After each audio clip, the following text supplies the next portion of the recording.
soo dhawaada saaxiibayaal meel kasta ku sugantiin halka naga daawanaysa waa YouTube-ka Hayatiin iyo waliba sidoo kale halka ku leeyahay Facebook ee page-ka gaarka ah maanta waa 18 May sanad guurada 3 ka soo wareegtay goonistaga Soomaaliland waxaanu safar ugu baxnay deegaanada hawdka hase yeeshee waxaanu soo marnay magaalada oo guud ahaan baan laga isticmaalin isla markaana aan laga xusinay dhimay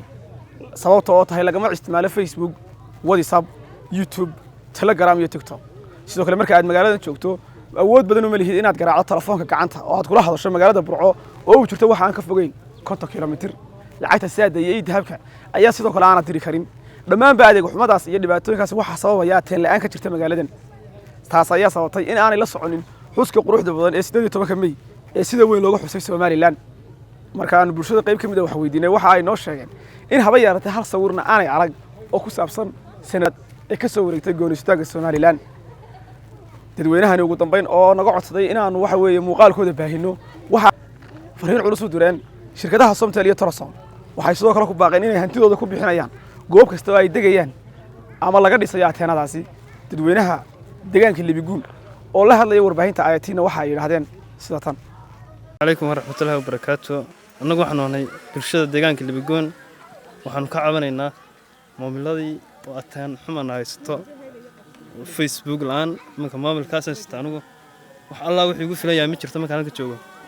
أنا قام ملها كده لقطة ملها كل دوات ولين كلام وياه هل كانوا الله وحيقول في الأيام يشرت قف مكدان استنى قرع ورجع مش غني ما وركز قف كان تسوق قرع أنا قال استنى بكيك صوب بعد دونا ودع ما يستغنى مركاين haddii internet tahay iyo haddii ataan nolol soo dhaweey tahay iyo haddii waan kala shaqeynaa shirkadaha hawlaha qaabilsan marka waxaan leenahay soo dhawaada dhul bilaasha iyo dhulkii laga taagayay iyo dhulkii lagu shaqeynayay waxba waa haynaa salaamaya shirkadaha Soomaaliland ka shaqeeya waxaanu leenahay waxaanu ka caabanaynaa isgaarsiinta duuduub dhamaanteedba sida odayaasha hore u sheegeen waxaanu leenahay wax nagala qabto waan idinku soo dhaweynaynaa dacwashadaas aanu qabnaa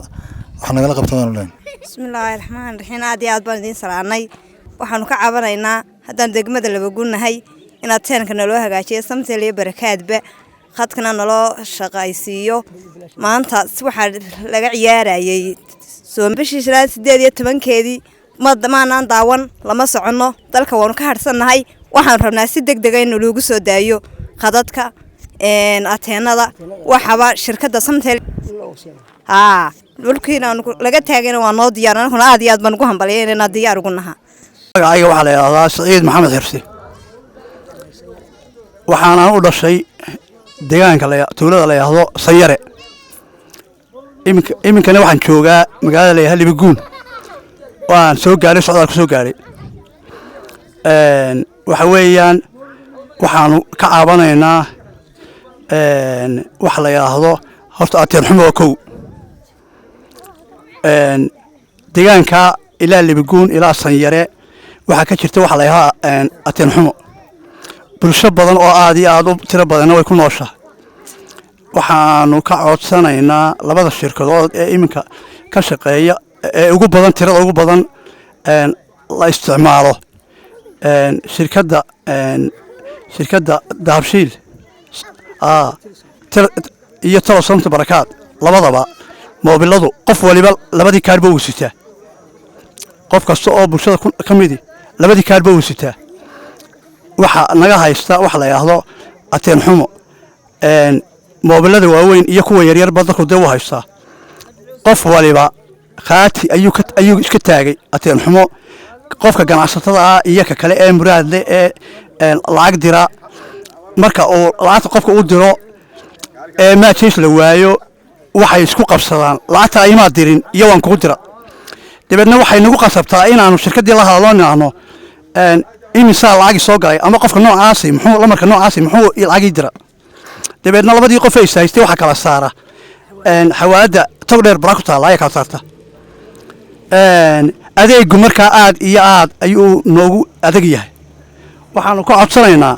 labada shirkadoodba ka codsanaynaa iminka Soomaaliland ka shaqeeya ugu ganacsiga badan leh Telesom iyo Somtel waxaanu ka codsanaynaa in taan war looga taago oo Libigoon ilaa Sanyare inta xukunta dibadna qof waliba uu fadhiga ku hadlo qof waliba uu fadhiga ku hadlo. السلام عليكم ورحمة الله وبركاته دمان وفد وام سلامينا أنكو عاد دقمة اللي بيقولون حكا عملنا أتين لان سي عنا أتين وهلين لبض الشركات مدنا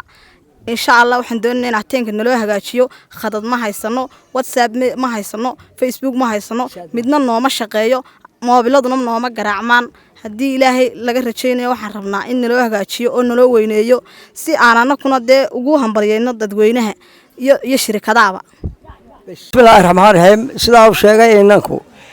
دليل الله هذا الله كذا جاي كسرنا قرارنا إسكارسينته وحنا هذا نتولدنا هاي اللي بيقوم بنا ليلا هذا قبل كتقدر بنا هستنا مقالة برعو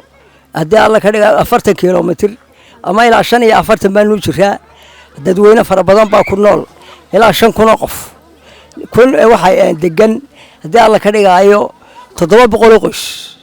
دبدي gudaheeda ba malaha iskaarsiin ateenada hadee saadka facebooka hadee la ka dhigayo moomilada dhamaantood dhulkaan iska dhigno maba jiraanba sidaa darteed waxaan u leenahay hay'adahan qaabilsan iskaarsiinta caalamiga ah hay'adahan qaabilsan sida iskaarsiinta caalamiga ah sida Samtel Telesom iyo wixii kale la halmaalaba waxaanu leenahay deegaankayagan tuuladan Libigoon waanu cabanaynaa waxaanu ka cabanaynaa hadii alla ka dhigayo Samtel iyo xawaaladaha Telesomba nagama warhayaan waxa yaala 2000 oo hadii alla ka dhigayo ah moomilo saad malihin moomilku dhici waayay noo kaalaya ma kala jecelin isku mid baa tihiin. السلام عليكم ورحمة الله وبركاته magaalada ka hadlayna waxa weey Libigoon waxaanu ka cabanaynaa anu ganacsi baan anu ganacsada magaalada gudaheeda waxaanu ka cabanaynaa ateen xumo anu ka cabanaynaa hadaanu ganacsiga nahay hadaanu degmado dhan nahay magaalada nahay maanta waxa weey 18 May meelaan kala socono iyo waxaanu ognay ma jirto wana dabaal degi lahayn caalamka la socon lahayn